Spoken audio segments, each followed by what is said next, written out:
Costa Rica Noticias.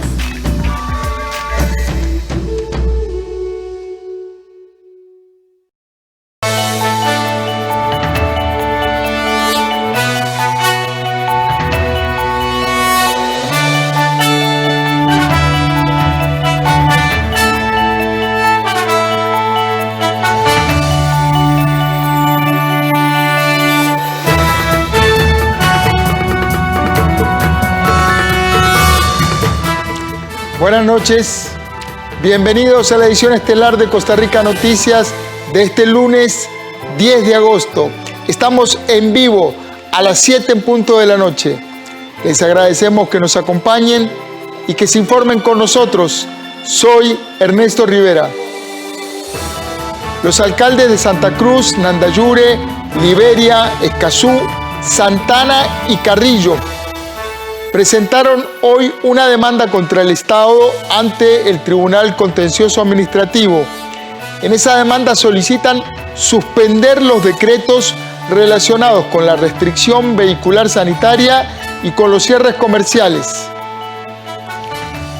La posición de este grupo de alcaldes es que el gobierno no respetó el acuerdo al que había llegado con las municipalidades y los empresarios de darle apertura a los comercios en zona naranja y de unificar la restricción vehicular. La Caja del Seguro Social ya cuenta con los primeros frascos de sueros elaborados a partir de plasma equino.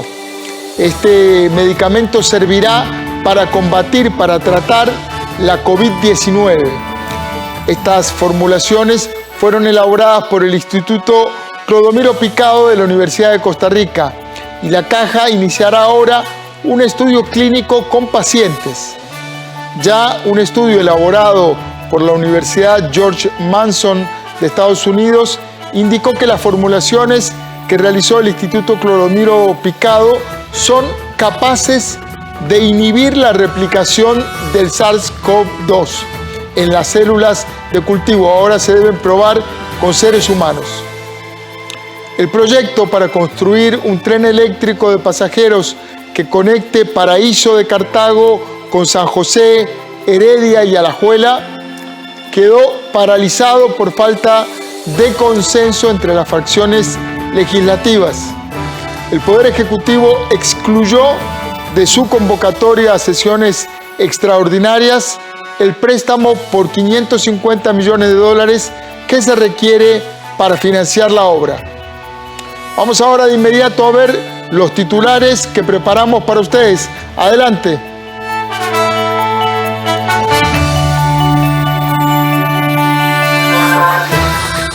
En las últimas 24 horas, el país reportó el fallecimiento de otras 18 personas por COVID-19 y contabiliza a 373 personas hospitalizadas.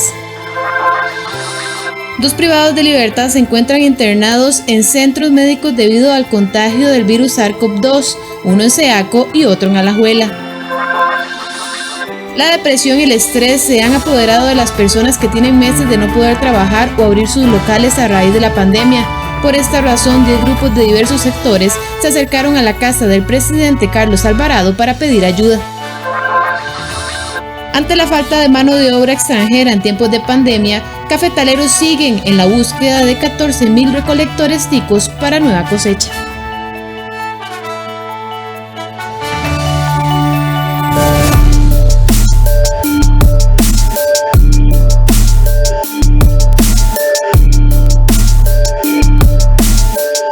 Este lunes se registraron 9 fallecimientos y 586 nuevos casos de COVID-19 se confirmaron. Además, la Caja Costarricense del Seguro Social habilitó 287 camillas en diferentes hospitales para pacientes que requieran cuidados intensivos. El Ministerio de Salud registró para este lunes 586 casos nuevos de COVID-19, de los cuales 19 son por nexo epidemiológico y 567 por laboratorio, para un total de 23.872 casos confirmados, de los cuales 17.586 son costarricenses y 6.286 son extranjeros. Se registran 7.823 personas recuperadas en 80 cantones. A la fecha, 388 personas se encuentran hospitalizadas, 84 de ellas en cuidados intensivos, con un rango de edad de los 28 a los 88 años. Para hoy se reportan 9 lamentables fallecimientos. Se trata de 7 hombres y 2 mujeres con un rango de edad de 36 a 96 años. En total se contabilizan 244 fallecimientos relacionados con COVID-19, con un rango de edad de 23 a 99 años. Con respecto a la actualización del rastro, en realidad de los positivos hemos avanzado mucho en tener algún grado ya de mayor conocimiento. Estamos tratando de avanzar también en recuperar en la medida de lo posible los eventuales nexos, porque recordemos que no siempre queda claro en medio de un escenario de transmisión comunitaria. Los escenarios de posible transmisión son múltiples y como sabemos que el periodo de incubación es bastante largo, o sea, 14 días es el máximo, aunque sabemos que 6 días posiblemente sea el promedio, es en realidad en un escenario de mucha transmisión es difícil saber exactamente dónde es que la persona se contagió. Sin embargo, estamos haciendo el esfuerzo para tener ese dato lo más actualizado posible. Además, el gerente médico de la Caja Costarricense de Seguro Social, Mario Ruiz, informó que con el apoyo de varios hospitales se logró obtener 287 camas adicionales para pacientes COVID-19 que requieran cuidados intensivos y 1.058 camas para personas en condición moderada. Esto debido al incremento de hospitalización por el virus. Precisamente este lunes ya se comenzó a utilizar el Hospital de Heredia como un hospital dual, es decir, que se atenderá a pacientes con COVID y pacientes con otras enfermedades. Este centro médico dispondrá de 14 camas UCI y 36 camas para pacientes intermedios. Para ello se acondicionó todo el tercer piso. Ojalá no tengamos que utilizar estas camas, pero es a lo que nos obliga el comportamiento del crecimiento de casos todos los días. Esto también va de la mano del aumento de la capacidad instalada que se está implementando en el Hospital San Juan de Dios. El Hospital San Juan de Dios va a lograr habilitar 24 camas más de cuidados intensivos. El Hospital México va a lograr habilitar 24 camas más también. El SEACO ya está utilizando 16 camas como cuidados intensivos. Aquí no es un aumento de capacidad en el SEACO, sino que es un aumento de la complejidad. Y el Calderón Guardia ya está usando el piso 6 con pacientes. El 7 ya está habilitado, pero todavía no se está utilizando. Y además estamos analizando muy fuertemente la posibilidad de utilizar el tercer piso del Hospital Calderón Guardia para pacientes ginecológicas o obstétricas, pacientes embarazadas que tengan COVID. Ruiz además informó que al día de hoy el retraso en pruebas diagnósticas de COVID-19 es de 3.800 pacientes. Además indicó que desde el 6 de marzo al 4 de agosto se han reportado 8.293 funcionarios de la Caja de Seguro Social incapacitados. De estos, 940 han salido positivos y actualmente hay 194 trabajadores incapacitados. La Caja ha invertido en esas incapacidades 3.294 millones de colones. Las autoridades de salud aprovecharon la conferencia de prensa para hacer un llamado a la población para que no descuiden los programas de vacunación y se solicitó a los padres de familia llevar a sus hijas para la aplicación de la vacuna contra el papiloma humano. El grupo meta de este año es de 35.828 menores que cumplen 10 años en el 2020. Se debe aplicar 2 dosis. La primera dosis solo un 15% de la población meta se la ha aplicado y la segunda dosis un 38%. A las 7 de la noche con 8 minutos les comentamos, pues seguramente ustedes en sus casas lo sintieron, se sintió un fuerte temblor aquí en la zona de la Uruca, en Pavas. Estamos verificando la intensidad para comentárselas en breves minutos. El Instituto Clodomiro Picado de la Universidad de Costa Rica le entregó a la Caja Costarricense del Seguro Social los primeros 80 viales de los sueros anti-SARS-CoV-2. Precisamente sobre este tema, el presidente de la Caja, Román Macaya, dijo que esto no hubiera sido posible si este instituto no existiera. Textualmente señaló: lo que hoy se entrega no es algo que se improvisa, sino el resultado de 50 años de investigación y producción. Entre tanto, el investigador del Instituto Clodomiro Picado, Alberto Alape, comentó que ahora lo que se espera es que los resultados del estudio clínico en la Caja sean satisfactorios para que pronto sean utilizadas estas formulaciones en la terapia de los pacientes con SARS-CoV-2. Maquillar el rostro de las mujeres que mueren por COVID-19 y orar por cada fallecimiento se volvió parte de la rutina de la enfermera Carol Díaz. Ella acompaña en el último suspiro a las personas con coronavirus en la unidad de cuidados intensivos del Hospital México. Carol Calderón Díaz es vecina de Salchí, tiene 35 años de edad y 11 de trabajar en la Caja Costarricense del Seguro Social. Actualmente labora en el Hospital México, uno de los 4 hospitales dedicados a la atención de personas con el virus SARS-CoV-2 que causa la COVID-19. La profesional narra que las personas no tienen idea de lo que es presenciar el último momento de vida de una persona y, más triste, cuando expiran por COVID-19, porque el momento es desesperado. El paciente sus últimos días, sus últimas horas están solos, en el sentido de que no tienen un familiar o un amigo. Sin embargo, estamos nosotros, el personal médico, el personal de enfermería, el personal de servicios generales, el personal de nutrición, como lo dijiste, terapistas respiratorios y muchos otros que tal vez en este momento se quedan por fuera. El enfermero está a las 24 horas con el paciente, ¿verdad? Entonces somos los que generalmente estamos ahí en el momento del deceso del paciente, ¿verdad?, del usuario. Tras el fallecimiento de la persona y que un familiar deba reconocerlo para que ese último adiós no sea tan duro, Carol promueve con la Dirección de Enfermería del Hospital México que a los cuerpos sin vida se les ponga un poquito de color y se les rocíe algún perfume para promover un digno adiós. Compañera que estaba conmigo, María José, y yo empezamos a intentar darle color a esos labios. Y yo creo que eso conmovió a las compañeras también, varios se asomaron por la ventana y se conmovieron, ¿verdad?, porque eso es fuerte. Y una compañera, Evelyn, me dijo: ¿quiere un poquito de base? Sí, por favor, regálame un poquito de base. Entonces en un vasito con un algodoncito la maquillamos. Quedó hermosa, quedó hermosa. Hicieron una trenza. Tenía su cabello largo, ondulado, y yo dije: no, esto merece todavía verse más bella, esta mujer. Entonces le hice una trencita aquí de medio lado, se la acomodamos y quedó muy bella. Le dije al primo: va hermosa a reunirse, pues. Además señala que cuando le toca preparar los cuerpos, eleva una plegaria a Dios mientras cierra sus párpados y cruza sus manos. Merecen morir con dignidad, ¿verdad? Que se les respete lo que era, lo que son, que se les respete pues sus creencias, ¿verdad?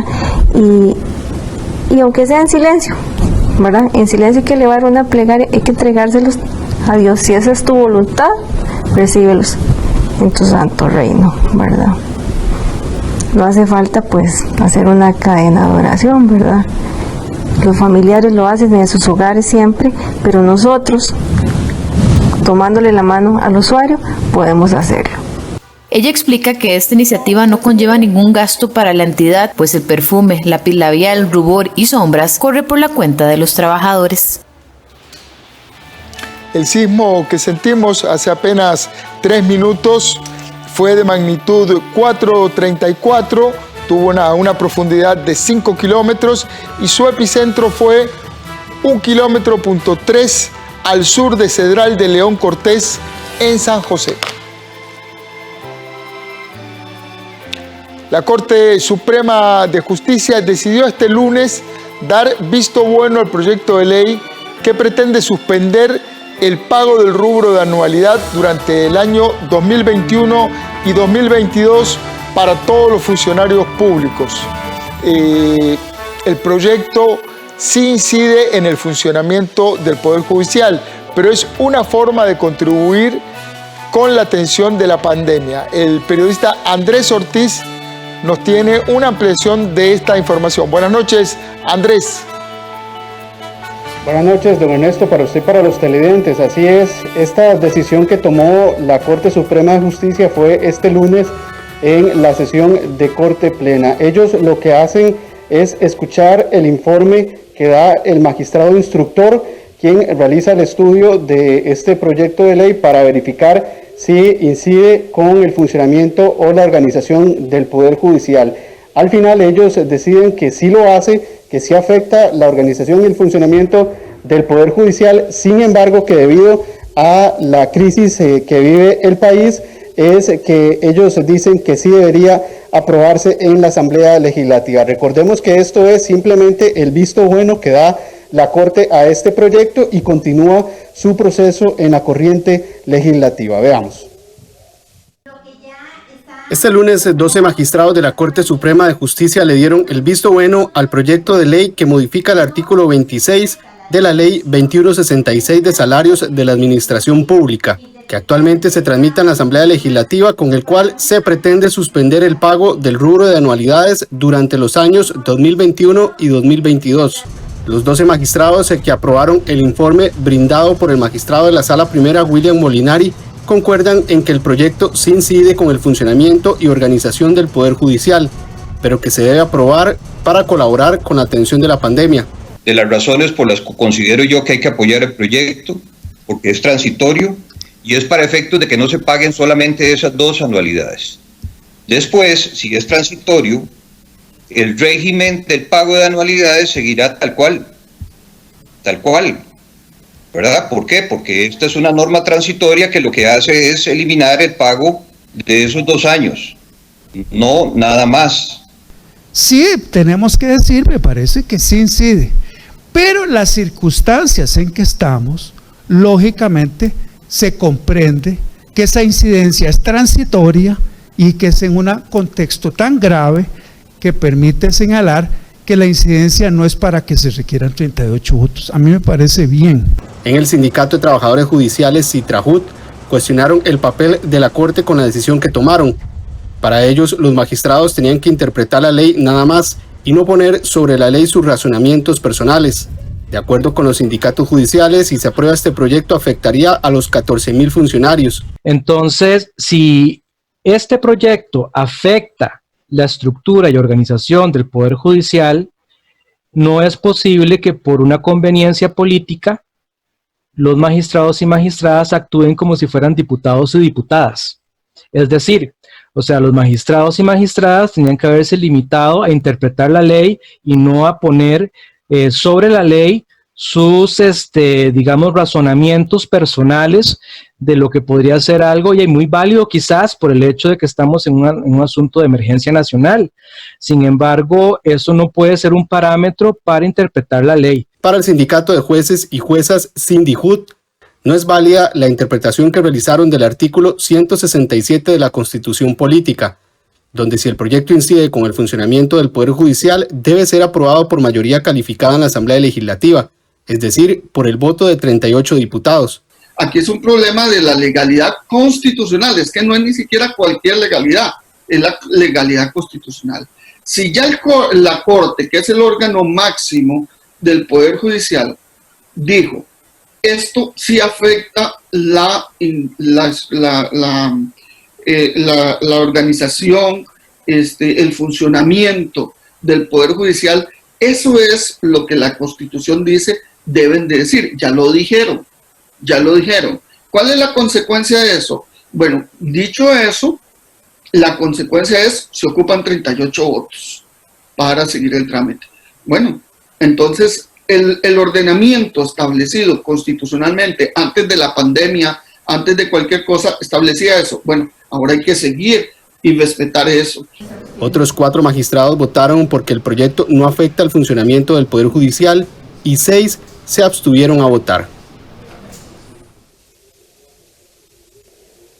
En tal y como veíamos en la información, son 12 los magistrados que decidieron por votar de que sí incide, pero que el proyecto debe ser aprobado. 4 magistrados decidieron votar porque no incide con el funcionamiento del Poder Judicial y 6 se abstuvieron. Vimos también la posición de algunos de los sindicatos del Poder Judicial y también para ampliarnos sobre este tema y la particularidad de la posición que tienen los sindicatos sobre los trabajadores judiciales, nos encontramos con Adriana Orocu, la presidenta de ACOJUT. Adriana, buenas noches, gracias por recibirnos. Tal vez si nos da la posición oficial de ustedes sobre esta decisión que dan hoy los magistrados. Sabemos que es una posición ante un proyecto de ley, pero que es un poco también controversial según lo que han dicho sus colegas. Buenas noches. Buenas noches. Bueno, desde la Asociación Costarricense de la Judicatura, que nosotros realmente, nos preocupa, en tanto es una otra disminución que se va a ver a futuro de la capacidad de las personas que trabajan en el Poder Judicial sobre su salario. Entendemos que es una razón política, también con la Corte como órgano del Poder Judicial también es político. Y en este momento actuaron hoy como un órgano político del Poder Judicial, indicando que esto, a pesar de que, como todos sabemos, sí afecta la organización y funcionamiento del Poder Judicial, ellos lo aceptaron como como dijo don Fernando, como un sacrificio de los funcionarios públicos. Sin embargo, ellos tomaron la decisión por los 14.000 funcionarios judiciales que laboran en el Poder Judicial.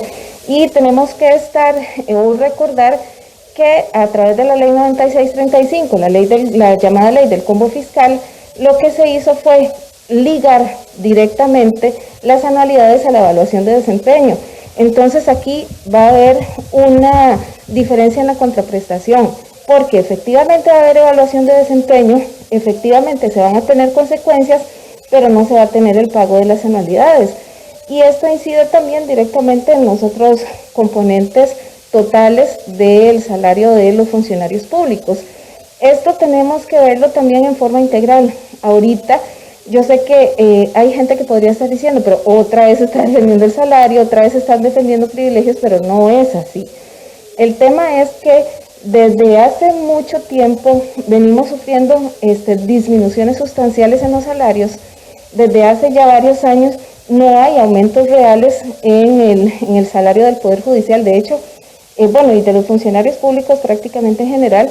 De hecho, ya se indicó que para el próximo año en el proyecto de presupuesto no viene ningún rubro que tenga que ver con aumentos salariales, y eso está bien, porque en realidad no puedo calificarlo si está bien o está mal, pero es una condición que se está creando por la situación de pandemia.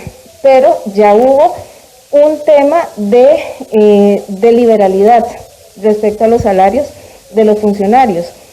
No va a haber aumento, no hay anualidades, también hay una seria disminución en el presupuesto del Poder Judicial, que ya inclusive si se hace la disminución concreta que se ha establecido por parte del Ministerio de Hacienda, casi que provocaría un cierre técnico en alguna de las áreas del Poder Judicial. Entonces, esto tiene que verse en su integralidad, no es solo una disminución de una anualidad, es lo que conlleva en la práctica estas disminuciones de los presupuestos asignados al Poder Judicial. Gracias, Adriana. Adriana Orocu, presidenta de ACOJUT, que también nos daba la posición de ellos sobre esta decisión de la Corte Plena del día de hoy, de este proyecto, este visto bueno que dan para que continúe con su trámite en la Asamblea Legislativa, donde podría eliminar o suspender el rubro de las anualidades para los funcionarios judiciales del año 2021 y 2022. Don Ernesto, esta es la información que tenemos. Regreso con usted al estudio. Buenas noches.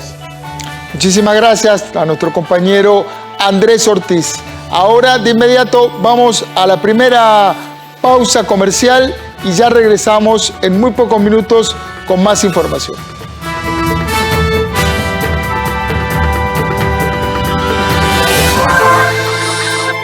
Y este lunes quedó en firme la ley que castiga el acoso callejero. Esta incorpora modificaciones al Código Penal en conductas como exhibicionismo o persecución en espacios públicos.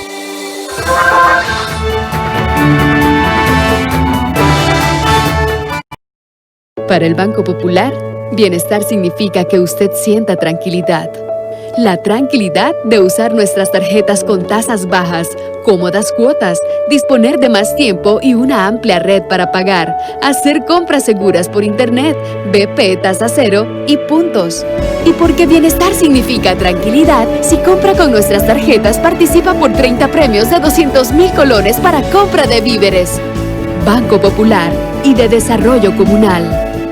Hola, ¿qué tal? Mi nombre es Adrián Naranjo y soy parte del equipo de producción de 13 Costa Rica Televisión. A diario nos llegan mensajes de apoyo, informaciones de iniciativas gubernamentales, empresariales que buscan adaptarse y sobrevivir.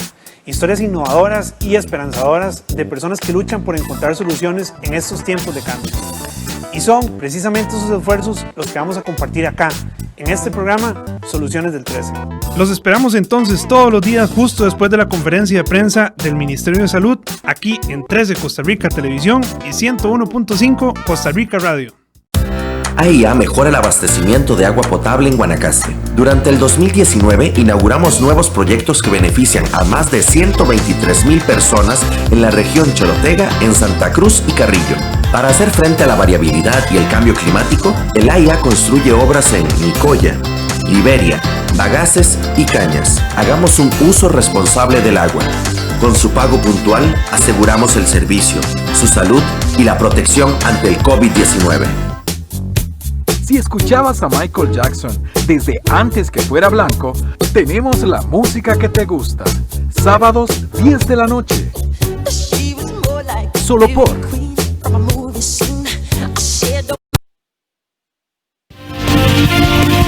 Banco Popular presenta El Tipo de Cambio. A las 7 de la noche con 25 minutos vamos a hacer un repaso por la cotización de la divisa estadounidense. El precio del dólar para la compra es hoy 588,22. El precio del dólar para la venta 595,91 colones.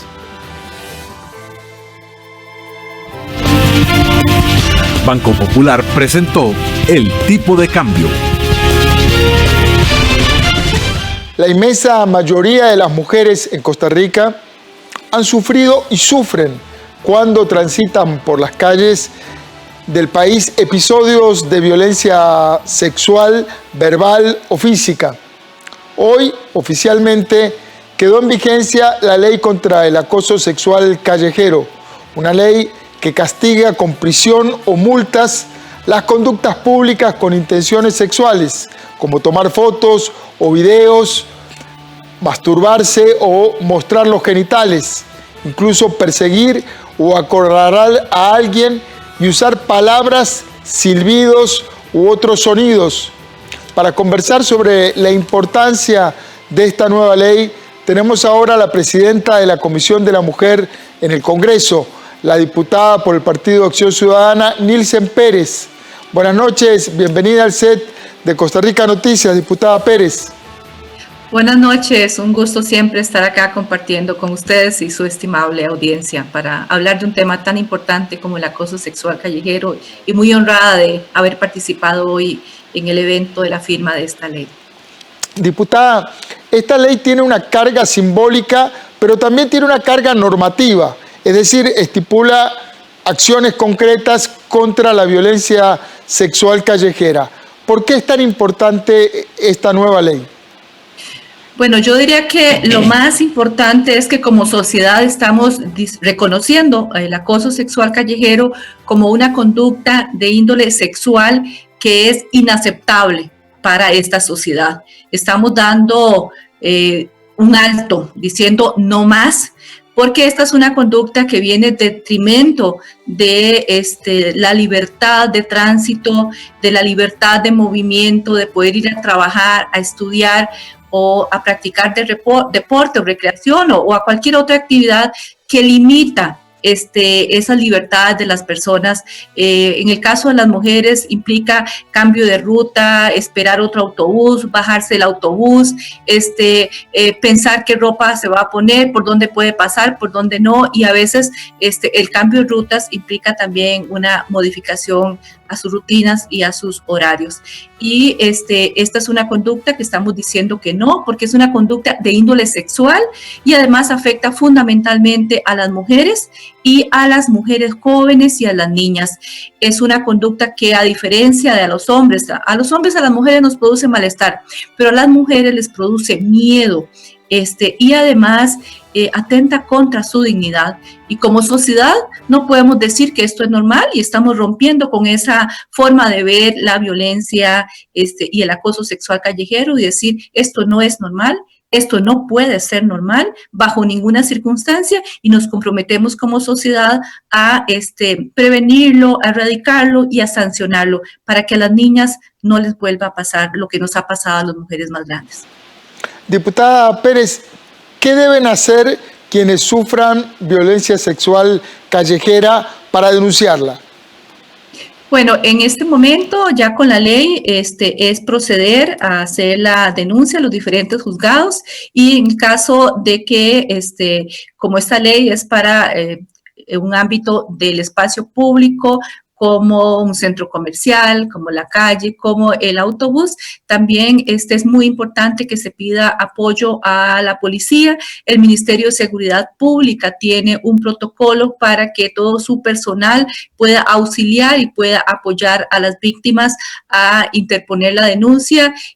Parte de la ley también le da responsabilidades y ellos entonces dan mucha asistencia a la hora de levantar las actas y de proteger y acompañar a la víctima también para que ponga la denuncia y apersonarse a la hora de poner la denuncia. Es muy importante el relato de los hechos y también que las personas testigas, se pueden recoger los datos de las personas testigas para interponer esa denuncia en el Ministerio Público y es muy importante que también las personas que ven este tipo de violencias sirvan de testigos para que no debilitemos la puesta en operación de la legislación. También el INAMU puede dar asesoría por medio de sus diferentes instituciones de cómo proceder, pero ya se puede ir y poner la denuncia sobre este tipo de delitos, que anteriormente era considerado un delito, pero tipo contravención y no en este caso ya que implica el nivel de cárcel. Diputada, una buena parte de estas conductas está metida, enraizada en la cultura, es parte de tradiciones muy arraigadas. Esta ley no va a cambiar esa cultura, pero ¿cómo hacer para cambiar la cultura que da origen a estas conductas? Vamos a ver, esta ley sanciona esa conducta porque como sociedad decimos esto es inaceptable. La cultura no está por encima de los derechos humanos. Y aquí lo que vemos es una violación a los derechos humanos de la libertad, la seguridad, la integridad. Y estamos protegiendo esos bienes que son muy importantes. La cultura nunca puede estar por encima de los derechos humanos. Entonces, estamos diciendo como sociedad, esto es inaceptable. Las mujeres que somos las principales víctimas no aceptamos más esta conducta y queremos proteger a las jóvenes y a las niñas. Y los hombres, que son los que más cometen esta conducta, tienen que revisar también su comportamiento y la forma de relacionarse y de, podríamos decir, entre comillas, conquistar a las mujeres, como algunos casos lo ven, pero para nosotras es absolutamente acoso. Esta ley, además de sanciones de índole penal y también multas, también establece responsabilidades para el INAMU y para el Ministerio de Justicia, porque aquí, además de cárcel o multa, también hay penas accesorias que son la obligación de la persona que cometa el delito de someterse a programas de formación para cambiar esa conducta y también el Ministerio Público tiene que trabajar y todas las demás instituciones en definir acciones para la prevención. Y eso es muy importante y todo el Sistema Nacional para la Prevención de la Violencia también tiene que trabajar definiendo acciones y recursos para trabajar en la prevención. Entonces, acá no solo es que estamos hablando de delitos, de multas y de cárcel, estamos hablando también de la prevención y la educación y la ley también va en ese sentido. Así es, ojalá que esta ley permita ir empujando ese cambio tan necesario para la convivencia, para el desarrollo pacífico de las mujeres y que se puedan sentir en libertad en el espacio público. Muchísimas gracias a la diputada Nilsen Pérez. Buenas noches. Buenas noches, muchas gracias. Nosotros nos vamos a una pausa comercial, pero no se vaya, quédese en la señal del 13.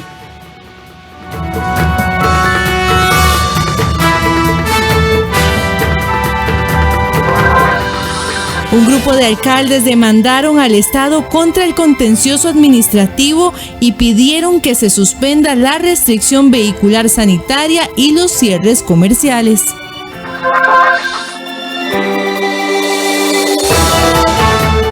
Más que una tarjeta, tu BN Tarjeta de Crédito es una solución que te ofrece el producto de compra de saldos para que pagues menos al mes y obtengas más liquidez mensual. Solicita ya tu compra de saldos. Aplican condiciones. Musicales del 13 presenta el especial para las madres. Lo mejor de la música del recuerdo con mucho cariño para aquellas a las que les debemos la vida. Este sábado 15 de agosto a las 9 de la noche, por 13, Costa Rica Televisión. Este mes de agosto, como homenaje a la cultura afrocostarricense, en el espacio Documentales UNED, presentamos Ferguson, el trovador de Cahuita. Walter Ferguson, uno de los cantautores más importantes de Limón y nuestro país. Yo me gustaba mucho el calipso. Cuando yo hacía un calipso, yo hacía con mucho como la gente me dice, cántame un calipso, yo canta. El 26 de agosto a las 9:30 de la noche. El 29 a las 7 de la mañana y 4 de la tarde. Y el domingo 30 de agosto a las 4:30 de la tarde. Aquí en 13, Costa Rica Televisión. Cubrimos la pandemia junto a informó usted. Ana Marta Arce desde Los Chiles, San Carlos. Le traemos las noticias desde el lugar en donde ocurre. Les informó Rita Valverde desde Pital de San Carlos. Le informamos los datos COVID y sus proyecciones. En tiempos del COVID, estamos junto a usted. Y después del COVID, seguiremos aquí con más información y contexto. Trabajamos para usted. Somos la televisión pública de Costa Rica.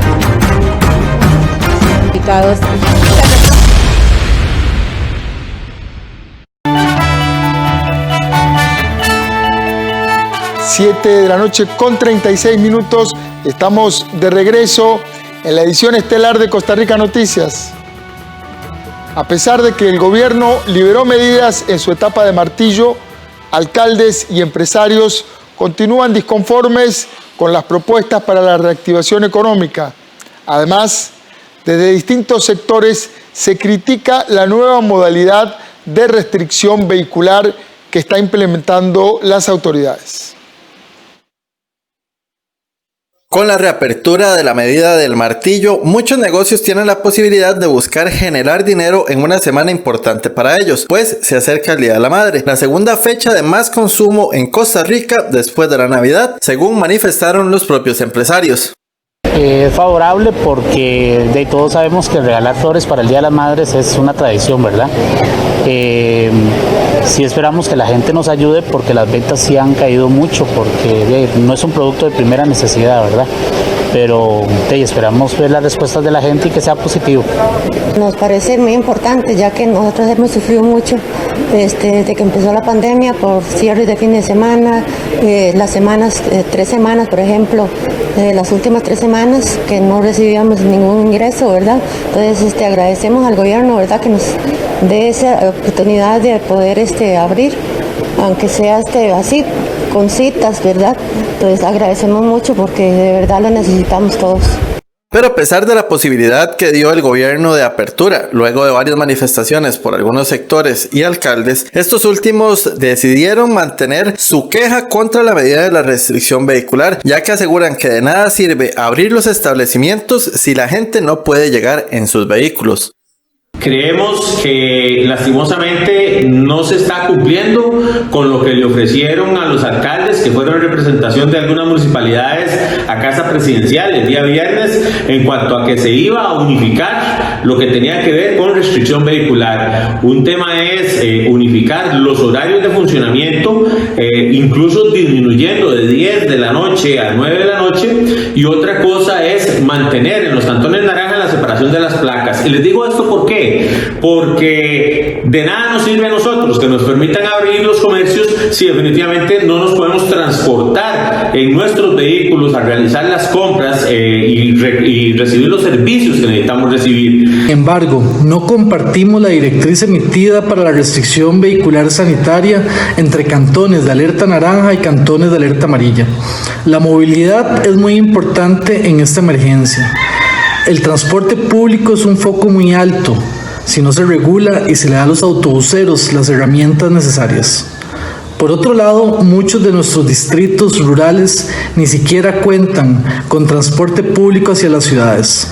Es hora de ver las realidades de nuestros territorios. Es hora de reactivar la economía nacional. Insisto y hago un llamado a las autoridades a que tomemos decisiones acertadas. La fase de cierre que tiene programada el gobierno se extiende desde este lunes 10 de agosto hasta el próximo 21 del mismo mes. El diputado Pedro Muñoz y un grupo de alcaldes presentaron una medida cautelar para que se paralice la restricción vehicular sanitaria y las personas puedan circular con normalidad.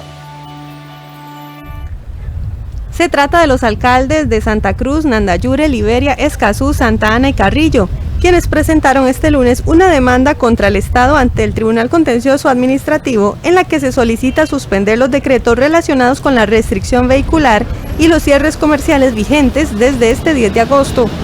Según los alcaldes, el gobierno no respetó el acuerdo con las municipalidades y empresarios de darle apertura a los comercios en zona naranja y unificar la restricción vehicular. Una medida cautelar para que se paralice la restricción vehicular y que las personas puedan acceder a las tiendas, a los comercios, que haya la verdadera recuperación económica que pretendíamos cuando propusimos este tema. Agradecemos a los alcaldes de la provincia de Guanacaste, de Santa Ana, a los diputados que están apoyando esta solicitud ante el contencioso administrativo. Esperamos que esta medida cautelar surta efecto y pues mientras se resuelve el fondo, que nuestros vecinos y nuestros contribuyentes puedan acceder a las tiendas y puedan acceder a los comercios para que realmente haya la reactivación que hemos pretendido y finalmente la gente que está desempleada comience a recuperar sus empleos gradualmente. Bendiciones. Por otro lado, el diputado Pedro Muñoz del Partido Unidad Social Cristiana también acudió al Tribunal Contencioso Administrativo para presentar una medida cautelar con la que se elimine la restricción vehicular. Así que no tiene sentido que el comercio esté abierto y que al mismo tiempo los clientes solo puedan llegar ciertos días. Por eso, ya que el presidente de la República no escuchó el clamor popular, venimos aquí a la justicia a pedir a que se ponga orden para que nos dejen trabajar. Los costarricenses queremos trabajar, no queremos limosna, queremos trabajar. El gobierno unificó el horario de la restricción vehicular entre semana hasta las 9 de la noche. Sin embargo, en los cantones en alerta naranja solo se puede circular una vez a la semana conforme al número de placa. Y precisamente para comentar, para analizar este tema y conocer los fundamentos, tenemos conectada a la vicealcaldesa de Santa Ana, Ana Laura Carmiol. Buenas noches, señora vicealcaldesa. Bienvenida al set de Costa Rica Noticias. Buenas noches, tengan todos. Un gusto estar con ustedes atendiendo este llamado. Muchas gracias. ¿Qué están pidiendo concretamente y cómo justifican esta demanda? Bueno, hay ciertos aspectos que para las municipalidades y para el comercio en general queremos dotar a los empresarios de un acompañamiento real. Y esto lo tratamos de hacer en las vías y los canales de comunicación que vimos oportunos, que entablamos con el gobierno, con la Comisión Nacional de Emergencias, con el Ministerio de Salud también. Y a partir de eso, pues pensamos que sí se nos abrió, y vamos a decir que efectivamente el Ejecutivo hizo un una apertura importante en la cual recibió a un grupo de alcaldes que representaban el gremio municipal y con ellos se hicieron ciertos compromisos de estudio de las propuestas que presentamos. Ahí pues nosotros nos sentimos muy complacidos, sentimos que sí hubo una escucha real. Sin embargo, cuando se hicieron los anuncios ya propiamente, pues sentimos que no fue suficiente, que cambió ciertos aspectos de lo que se había conversado.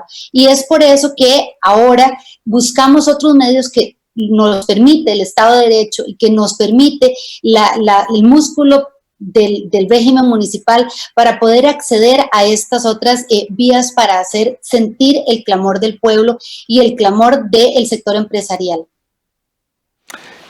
En otros países, una reapertura temprana de las restricciones ha provocado rebrotes del virus. ¿No sería eso peor para las economías de sus cantones? Bueno, aquí hay una propuesta muy seria, real, que se ha venido trabajando con expertos, no solamente nacionales, y con los expertos de las oficinas de gestión de riesgo de nuestras municipalidades, sino también con expertos internacionales. Y esa fue la propuesta que se presentó. Dicho sea de paso, también sí vemos con muy buenos ojos que para futuro ya la Comisión Nacional de Emergencia tiene un grupo interdisciplinario de trabajo donde están analizando esa matriz de riesgos y que incluso pues están proponiendo unos nuevos aspectos para así garantizar que esa apertura que se haga sea de forma muy seria, muy responsable y precisamente pues no teniendo los efectos adversos que podrían darse, como ha sucedido en otras partes. Aquí no estamos pensando de que esto va a ser una apertura inconsciente, ni total, ni desmedida. Aquí estamos los gobiernos locales dando un acompañamiento en la parte de fiscalización. Hemos conversado con los grupos empresariales y ellos han demostrado un claro y real compromiso para autorregular las categorías de funcionamiento de cada uno de sus gremios y así poder hacer esta apertura que sea real, pero que sea responsable. Entenderíamos que estamos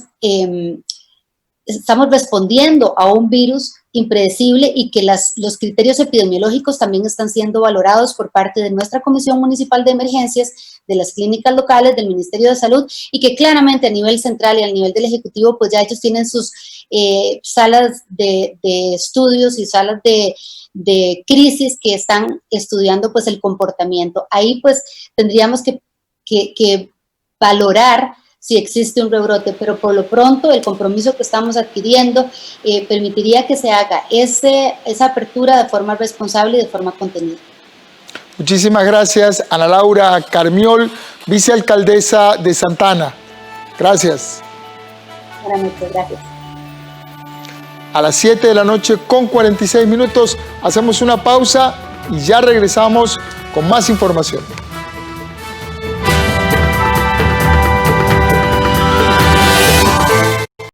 Realice sus trámites cerca de su casa en los puntos Tucán del BCR en su barrio. Pagar agua, luz, teléfono, abrir una cuenta BCR, depositar dinero, pagar la pensión. Todos estos trámites y más, hágalos en los puntos Tucán del BCR. Encuéntrelos en pulperías, farmacias, minisupers, panaderías. Donde esté, tendrá siempre un punto Tucán. Para la próxima, en vez de ir al banco, busque los puntos Tucán fácil, rápido y sin aglomeraciones. Somos el Banco de Costa Rica. ¿Tenés alguna consulta, comentario o reclamo sobre nuestros servicios? SINAR te escucha. Ponete en contacto con la Contraloría de Servicios porque con tus críticas, vos ayudás a mejorar la programación, las producciones y la calidad de la señal que recibís de nuestros medios. Comunicate vía correo electrónico, por teléfono o a través de la página web. Contraloría de Servicios, un contacto directo entre el SINAR y vos. Las habilidades técnicas como herramienta para la vida empresarial son vitales en este momento de crisis. Conozca más acerca de este tema en Diálogos del Bicentenario, con la participación del presidente ejecutivo del INA, Andrés Valenciano, y Gisela Sánchez, presidenta de AmCham. Diálogos del Bicentenario, lunes 10 de agosto a las 9 de la noche, por 13, Costa Rica Televisión. Te invita INA. Hola, soy Juan, un trabajador que se esfuerza por su familia y ahora que permanecemos en casa debemos ahorrar. Yo tuve que retirar mi fondo de capitalización laboral, pero estoy siendo muy cuidadoso al administrarlo. El FCL es un auxilio de cesantía en caso de desempleo, suspensión del contrato o reducción de la jornada. Retírelo sin salir de casa en www.bancopopular.fi.cr o llamando al 4052-8720 y 4101-5910. Popular Pensiones, el asesor de su futuro. Estamos de regreso en la edición estelar de Costa Rica Noticias. 188 ciudadanos cubanos que se encuentran en el país con estatus migratorio regular llegaron a la frontera con Nicaragua en Peñas Blancas el fin de semana. Ellos pretenden seguir su camino por el continente con el objetivo de llegar a Estados Unidos. Este es el sitio de la frontera con Nicaragua en Peñas Blancas, donde un grupo de 188 cubanos se instalaron desde el viernes anterior. Ellos viven en Costa Rica desde hace un tiempo, ya que solicitaron la condición de refugio, y otros tienen permisos de trabajo. Sin embargo, en este momento ellos decidieron seguir el camino que emprendieron cuando salieron de Cuba, el cual era poder llegar a los Estados Unidos. Un grupo aproximadamente de 188 personas de nacionalidad cubana se han apostado a un costado de la carretera muy cerca de la línea fronteriza. Esta situación ha generado que la Dirección General de Migración haya tenido que articular con organismos internacionales, sociedad civil, Cruz Roja, para la atención de estas personas. Realmente la exigencia que están planteando estas personas corresponde a que se les permita su paso y tránsito hacia Nicaragua, situación que en un contexto como el actual de fronteras cerradas es bastante complicada. El primer grupo de 50 personas llegó el viernes y realizaron una marcha pacífica por la calle de la frontera. Ellos indicaron que por la falta de oportunidades debido a la pandemia es que decidieron retomar el trayecto hacia el norte del continente. El día de hoy, un grupo de aproximadamente 51 personas de nacionalidad cubana se encuentran realizando una marcha en el sector de Peñas Blancas, a escasos metros de la aguja azul para ingresar a la zona primaria del sector fronterizo. Estas personas han manifestado su intención de continuar el viaje hacia los Estados Unidos. Sin embargo, los oficiales de esta policía le han indicado y ya se les ha hecho ver a estas personas que no es posible continuar el viaje, ya que no podrían pasar por territorio nicaragüense. No obstante, las personas de forma pacífica se han hecho a un lado, no están bloqueando la vía y han manifestado su intención de mantenerse y permanecer en ese lugar, ya que aquí no tienen condiciones para poder quedarse. Eso, ya que debido a la pandemia han perdido sus trabajos y no tienen forma de subsistir en el país. Por ahora se encuentran a la orilla de la carretera con la esperanza de que Nicaragua les permita continuar. La Policía de Control de Drogas logró incautar este lunes 1 tonelada de cocaína que iba oculta en un cargamento de frutas, cuyo destino era Europa. Los 918 paquetes iban ocultos en un contenedor localizado en el muelle de APM Terminals en Limón, y cuyo cargamento legal eran 1.260 cajas de piña. La droga decomisada tiene un valor de $6 millones en Costa Rica y en Estados Unidos podría llegar a costar $22 millones. De acuerdo con el ministro de Seguridad, Michael Soto, el contenedor iba hacia Rotterdam, en Holanda. En lo que va del año en el país, ya se han decomisado 29 toneladas de cocaína y casi 7 toneladas de marihuana. En contenedores, este es el 9º cargamento de droga encontrado en lo que va del año. Nacionales hacia Rotterdam, Holanda. Al ser revisado por perfil trabajo que, como ya lo hemos explicado anteriormente, hacen los oficiales de la Policía de Control de Drogas, donde establecen cuáles contenedores pueden ir contaminados de acuerdo al destino o país de destino o puerto de destino. De acuerdo a esta labor se logró localizar en el interior del contenedor 918 paquetes de clorhidrato de cocaína que pueden tener un peso superior a 1 tonelada de cocaína. Manuel Antonio, en Quepos, fue una de las áreas protegidas más visitadas por turistas durante el 2018. Según datos del Sistema Nacional de Áreas de Conservación, así como muchas otras zonas turísticas del país, hoy atraviesa una situación económica muy compleja producto de la pandemia. Un equipo de Costa Rica Noticias viajó hasta Quepos y conversó con los dueños de negocios, hoteles, restaurantes y tour operadores sobre sus experiencias.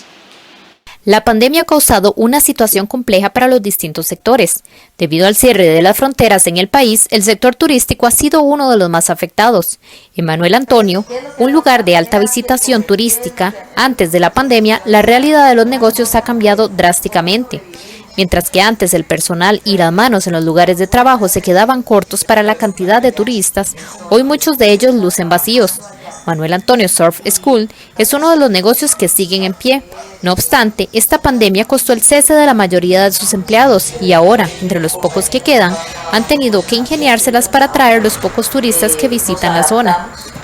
La forma en la que hemos innovado es, pues obviamente hemos tenido que bajar los precios muchísimo, cobrar solamente el costo apenas para poder nosotros, dos de los empleados que somos los que estamos fijos acá, poder sacar lo suficiente. Hemos abierto, apoyando a otros, recomendando a otros, siendo como un welcome center de información para las otras empresas que están abiertas, y así es como nos hemos manejado, aparte de que pues en la playa salimos casi todos los días y allá en la playa nos ofrecemos, aquí estamos, bueno, bonito, barato, vamos, un ratito de surf, y negociando con los clientes que están en la playa, negociando el precio al máximo para que puedan tener una bonita experiencia y que nosotros también tengamos algo de ingresos. Otros negociantes como Carlos Ramírez, fundador del tour operador de aventura Amigos del Río, aún no han podido reabrir sus negocios, aunque ellos decidieron liquidar a todos sus empleados al inicio de la pandemia.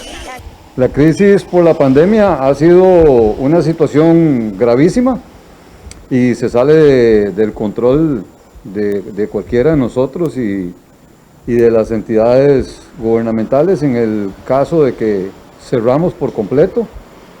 Al carecer del turismo internacional, que era el que abastecía propiamente los ingresos para sostener una empresa de turismo y de aventura, y al no estar tuvimos que cerrar por completo, con la gran dicha en nuestro caso de poder liquidar al personal de planta y personal que teníamos fijo en las actividades de aventura, los guías que trabajaban bajo esta norma. Entonces eso les ayudó para poderse mantener durante algún tiempo con lo que significó la liquidación. Precisamente la semana anterior, el gobierno anunció que de concretarse un préstamo con el Banco Interamericano de Desarrollo, BID, destinaría alrededor de $15 millones a micro, pequeñas y medianas empresas turísticas afectadas por la pandemia de COVID-19 para el pago de planillas. No obstante, algunos de estos empresarios consideran que los requisitos que solicitaría el gobierno dificultarán a pequeñas empresas acceder a este bono. Bienvenido sea, toda ayuda en este momento cuenta, estamos muy agradecidos. Sin embargo, hay que ver cómo viene, por la razón, hemos llevado mucho palo, falta mucho, el gobierno lo está anunciando, pero ha sido un poco lento para dar la reacción. Mi preocupación, dos preocupaciones es, como te decía, menos del 10% de las empresas, calculo yo, son ICT o certificado, entonces ya ahí hay un escaño que brincar. Otra cosa, por lo poca información que he leído, habla de las planillas y el punto es, ¿cuáles planillas? Si no tenemos, ahorita estamos cerrados, y si lo que yo le comentaba era que yo necesito el dinero para pagar servicios básicos tales como ICE, electricidad, agua, teléfono y seguro social, entonces, ¿qué es primero? Hasta que no pague la planilla no puedo seguir operando. Entonces ahí veríamos, yo al menos como empresario, con muy buen ojo, si el gobierno nos dice, bueno, le pagamos agua, luz, teléfono, directamente, más fácil, no hay que tocar dinero para poder operar, eso sería genial. Y después con el seguro social, que nos permitan llegar a hacer un arreglo de pago, ¿verdad? A 18 o 24 meses, porque no se está dando eso, estoy pidiendo, y después decir, bueno, ya con esa ayuda seguimos operando. Alexander León, administrador del restaurante del Vagón Emanuel Antonio, contó que la empresa para la que labora, que además incluye un hotel y el restaurante conocido como El Avión, le da trabajo a más de 250 personas. Sin embargo, a raíz de la situación por el momento que atraviesa el país, hay solo 50 personas trabajando, por lo que considera bienvenida cualquier ayuda por parte del gobierno. La ayuda que se pueda recibir del gobierno en el sentido de reactivación de economía va a ser importante. En esto estamos metidos todos. Hemos sido afectados tanto colaboradores como dueños, ¿verdad? Y emprendedores. Entonces, toda aquella ayuda que se dé para reactivar la economía, que poder salir adelante, poder volver a una normalidad, ¿verdad?, va a ser importantísimo. La mínima que sea va a ser de mucha ayuda para poder volver a esos ritmos de trabajo y poder incorporar más gente al trabajo. ¿Verdad que se necesita mucho? Costa Rica permitió una apertura gradual de las fronteras de vuelos provenientes de la Unión Europea, de Frankfurt y Madrid, así como los del Reino Unido y de Canadá. Estados Unidos, uno de los mercados más importantes para Costa Rica, aún no ha sido avalado por las autoridades debido a la cantidad de casos de COVID que se reportan en este país. A las 7 de la noche con 59 minutos llegamos por hoy al final de esta edición estelar de Costa Rica Noticias. Muchas gracias por informarse con nosotros. Trabajamos para entregarle noticias con balance y contexto. En unos minutos voy a conversar con la Contralora General de la República, Marta Costa. Vamos a hablar sobre muchos temas y le voy a preguntar cuánto más puede endeudarse Costa Rica. En unos minutos regresamos con esta entrevista. No se vaya, enseguida volvemos.